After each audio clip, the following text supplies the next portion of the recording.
I was driving through western Texas during a thunderstorm after my car started overheating somewhere outside Midland. It was close to midnight, and the rain had gotten so heavy I could barely see past the hood. Every few miles, I kept expecting to find a gas station or somewhere open, but the highway was almost completely empty. Right when the engine temperature warning flashed red, I spotted an old motel sitting off the road with a flickering vacancy sign glowing through the rain. Place looked ancient. 2 floors with peeling paint and weak yellow lights outside each room. But at that point, I didn't care. I just needed somewhere dry until morning. The parking lot was empty except for one rusted pickup truck near the office. Inside, the lobby smelled strongly of mildew and cigarette smoke, and the man behind the desk barely looked at me while handing over a room key. He looked exhausted, pale, like he hadn't slept in days. My room was number 28, at the very end of the second-floor walkway. The room itself looked untouched since the 80s. Stained carpet, floral bedspread, old tube TV near the dresser. I locked the door and sat on the bed to check my phone, but there was no signal at all. Then suddenly, a second later, something slammed hard against my door from the outside. The entire frame shook. I jumped so badly I dropped my phone. Another hit came immediately after, harder this time, followed by what sounded like nails scraping slowly down the wood. I looked through the peephole, was expecting some drunk guest, but the walkway outside was empty under the yellow lights. I tried to think what just happened and lay down to get some rest. That's when I felt pressure against the mattress beside me, like someone had just sat down on the bed. The springs dipped visibly. I froze completely. The pressure shifted slowly, closer toward me. Then something grabbed my ankle. I swear to God, it felt like an actual hand wrapping around my leg through the blanket. I kicked violently and stumbled off the bed, slamming into the dresser hard enough to knock the lamp over. Then came the sound of dragging furniture directly behind me. I spun around, but there was nobody there. The bathroom door slowly creaked open by itself, and I heard wet footsteps inside the room even though the carpet remained perfectly flat. At that point, panic fully took over. I grabbed my keys and ran towards the front door, leaving my room. But the moment I opened it, something shoved me hard from behind. Not enough to knock me down completely, but enough that I hit the railing outside with my shoulder. I sprinted across the parking lot through the rain without looking back until I reached my car. When I finally did turn around, the motel was gone. No building, just an empty dirt lot beside the highway with weeds blowing in the storm. I sat there shaking for almost 10 minutes before driving. The next morning I stopped at a diner and asked the waitress if there used to be a motel near that stretch of road. She looked confused and told me the only motel out there burned down in the late 90s after several people died during a fire on the second floor.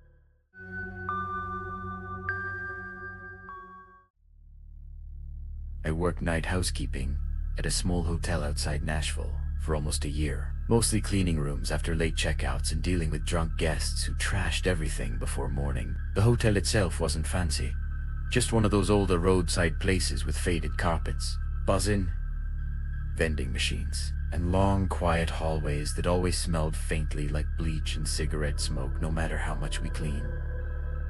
The third floor was the worst because hardly anyone booked rooms up there during winter. Management kept half the hallway lights off to save money, so most nights it felt abandoned after midnight coma. One Friday around 2 in the morning, my supervisor asked me to clean room 312 because the guest had checked out suddenly and left a mess behind. When I opened the door, the room looked mostly normal at first glance. Unmade bed, TV still running on low volume, wet towels on the bathroom floor, but there was this awful smell in the air. Not rot exactly, more like damp clothes left sitting too long. I started changing the sheets while I was replacing pillowcases. I heard the bathroom door click shut behind me. I figured airflow caused it, but when I walked over to reopen it, the handle wouldn't turn. It felt locked from the inside. I stood there confused for a few seconds before hearing movement behind the door. Bare feet shifting slowly across tile. I remember calling out automatically, thinking maybe someone had passed out. My stomach dropped hard enough that I backed away immediately and grabbed the hotel phone near the bed to call downstairs. The line was dead. I tried calling repeatedly when the bathroom light switched on under the door. I know for a fact it had been off before, and I also heard a faint coughing sound. And the light switched off again. That made every hair on my arm stand up. Then the handle slowly turned on its own. I actually froze. The door opened, maybe 3 inches. I could see darkness inside. And part of this encounter. Then one pale hand slid around the edge of the door. The skin looked swollen and waterlogged. Fingernails cracked dark near the tips. I stumbled backwards so fast. I hit the TV stand and nearly fell. The hand stayed there gripping the edge of the door for maybe 2 seconds before disappearing again.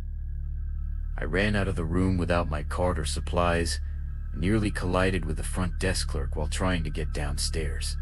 What messed me up afterward was the manager's reaction when I explained everything. He didn't look surprised. He just asked quietly if the bathroom light had turned on by itself. Apparently 3 months earlier, a woman had drowned in the bathtub of room 312 after mixing alcohol with sleeping pills. Housekeeping staff kept reporting strange incident from that room. I quit 2 weeks later because of the fear of unknown. I could not able to work at night and keep thinking about the incident, and still gets chills, imagining the creepy hand.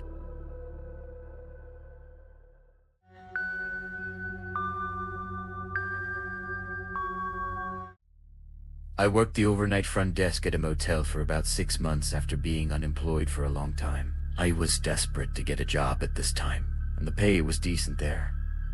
The motel sat right beside the interstate and mostly attracted truckers, exhausted families, and people who clearly didn't want questions asked. The night manager who trained me quit after my second shift. But before leaving, he told me something strange. He said if anyone came to check in after 3 in the morning, I should give them a room key immediately and never look too closely at their faces. I honestly thought he was joking. The first few weeks were normal enough. But then one rainy Thursday, around 3:17 at night, the front office bell rang. I looked up and saw a man standing at the counter, wearing an old grey suit soaked dark from rainwater. At first glance, he looked normal.